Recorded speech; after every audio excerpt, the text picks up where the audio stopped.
श्री स्वामी समर्थ मैत्रिणींनो, तुमचं माझ्या ह्या चॅनलवर खूप खूप स्वागत आहे। आपली आजची रेसिपी आहे दिवाळी स्पेशल रवा बेसनाचे लाडू। मस्त खूप सुरेख असा रंग झालेला आहे त्यांचा आणि टेक्स्चर पण खूप सुरेख आहे।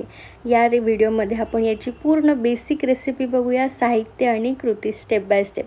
बघा, एक लाडू तोडून पण दाखवते म्हणजे तुम्हाला त्या लाडवाचा टेक्स्चर दिसेल अशा प्रकारे। बघा मस्त आहे की नाही, बघा किती छान टेक्स्चर झालेला आहे।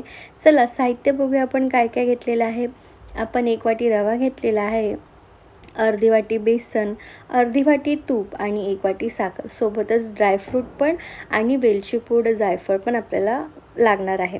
आपण कढईमध्ये अर्धी वाटी तूप घेतलेला आहे, त्यानंतर आपण त्याच्यामध्ये रवा घालूया आणि छान आपण भाजून घेणार आहोत। छान खुसखुशीत होतपर्यंत, पण मीडियम हीटवरच आपण तो भाजून घेणार आहोत।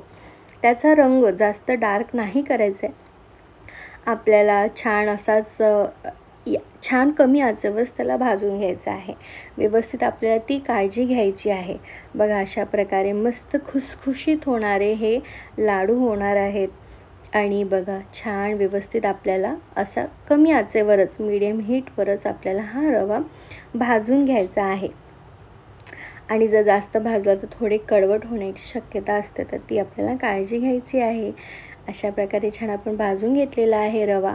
त्यानंतर रवा आपला भाजून झाला की आपण या रव्याला छान असं, बघा मस्त झालं की नाही, आणि छान सुगंध येतपर्यंत आपल्याला तो भाजून घ्यायचा आहे। आणि त्याच्यानंतर झाला भाजून की आपण हा रवा बाजूला काढून ठेवूया आणि त्याच कढईमध्ये आपण बेसन पण घेऊया।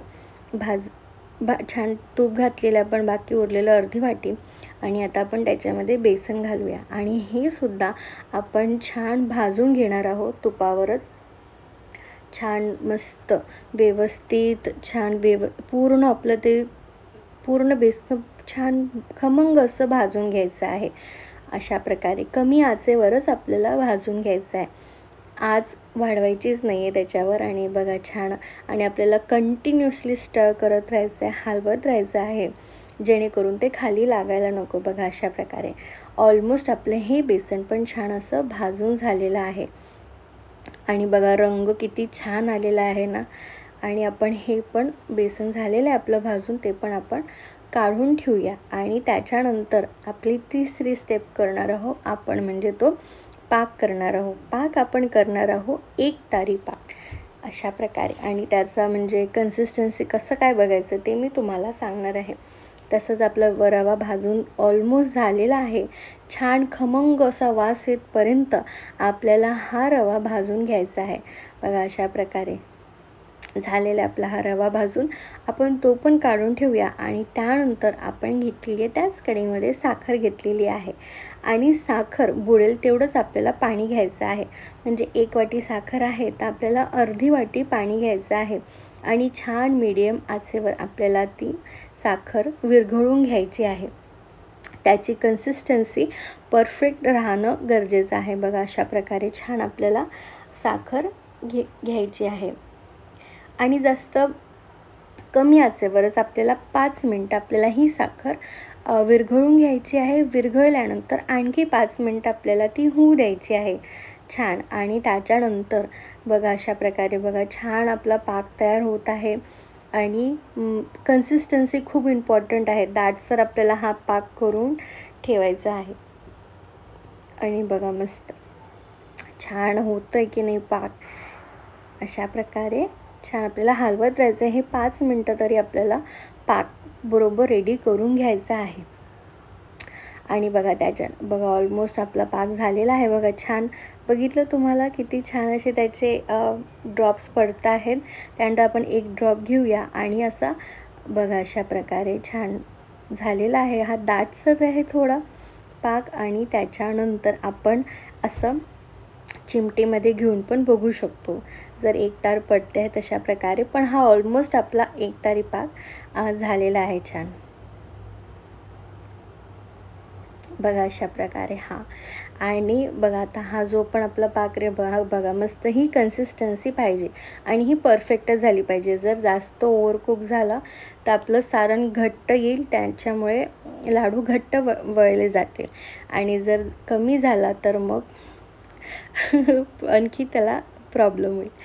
सो पाकाची कन्सिस्टन्सी परफेक्टच व्हायला हवी. त्याच्यानंतर आपण त्याच्यामध्ये रवा बेसन दोघांचं पण मिश्रण घातलेलं आहे आणि आपण हे छान एकजीव करून घेणार आहोत. आणि त्याच्यानंतर आपण त्याच्यामध्ये बघा मस्त छान एकजीव, किती छान टेक्स्चर आलं आहे ना आत्ताच. त्याच्यामध्ये आपण वेलची पूड घातलेली आहे, ड्रायफ्रूट्स घालूया आणि सोबत थोडं जायफळ पण आपण त्याच्यामध्ये किसून घालणार आहोत बघा अशा प्रकारे. आणि हे छान आपण एकत्र करून घेणार आहोत. एकत्र झालं की याला ना जसं आपला अर्धा तासाचा आपल्याला या लाडवाच्या मिश्रणाला रेस्ट द्यायचा आहे.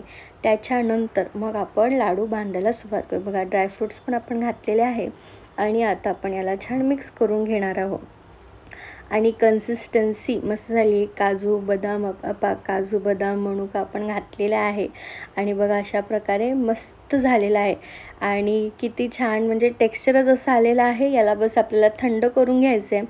थंड झाले की आपल्याला हे लाडू वळायला तयार आहे.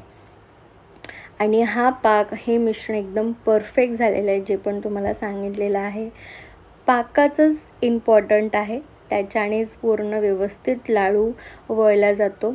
जर पाक ओव्हरकुक झाला तर लाडू घट्ट होतात आणि जर तसे झाले तर मग आपण मिक्सरमधून फिरून घ्यायचे. आणि जर पाक सैल झाला तर मी तुम्हाला सांगते की थोडंसं गॅसवर ठेवून द्यायचं आणि त्याच्यानंतर त्याला एक दीड तासाचा रेस्ट द्यायचा, म्हणजे लाडू व्यवस्थित होईल. बघा अशा प्रकारे आता हे लाडू मस्त वळल्या जाते. बघा हे परफेक्ट मिश्रण आहे. आणि अशा प्रकारे चला मी तुम्हाला 1-2 टिप पण दिली. पाक जरा घट्ट जर लाडू वळत असेल तर काय करायचं आणि जर सैल झालं आहे मिश्रण तर काय करायचं. तुम्ही पण हे अप्लाय करून बघा आणि नक्कीच छान लाडू होतात. दिवाळीचा सण समोरच आहे, त्यासाठीच तुमच्यासाठी हा व्हिडिओ आणलेला आहे.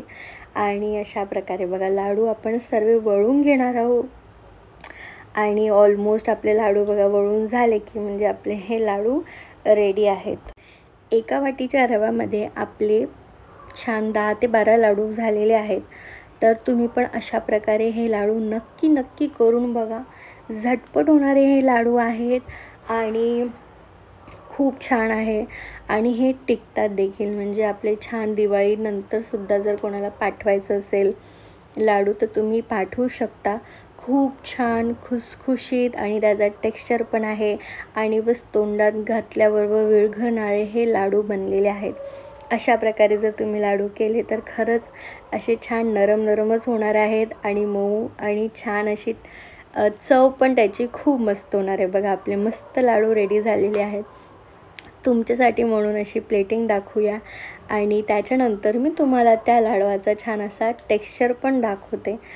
बघा अशा प्रकारे आपले इतके लाडू एवढ्या एका वाटीच्या मिश्रणात 1 वाटी रवा आणि अर्धी वाटी बेसनाच्या मिश्रणामध्ये साहित्यामध्ये आपले रेडी झालेले आहेत. बघा अशा प्रकारे झालेत की नाही मस्त आपले हे रवा बेसनाचे लाडू रेडी आहेत आणि खूप सुंदर सुरेख रंग आलेला आहे. काहीही आर्टिफिशियल आपण रंग त्याच्यामध्ये वापरलेला नाही आहे. रवा आणि बेसन याचाच रंग आहे. आणि बघा याचं मस्त टेक्स्चर बघा, पूर्ण आतपर्यंत हा टेक्स्चर आहे, हो की नाही. आणि मस्त झालेले आहे. तुम्ही ही रेसिपी नक्की करून बघा.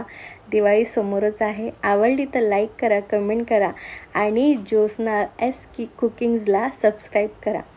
चला या व्हिडिओचा एंड इथेच करते. श्री स्वामी समर्थ.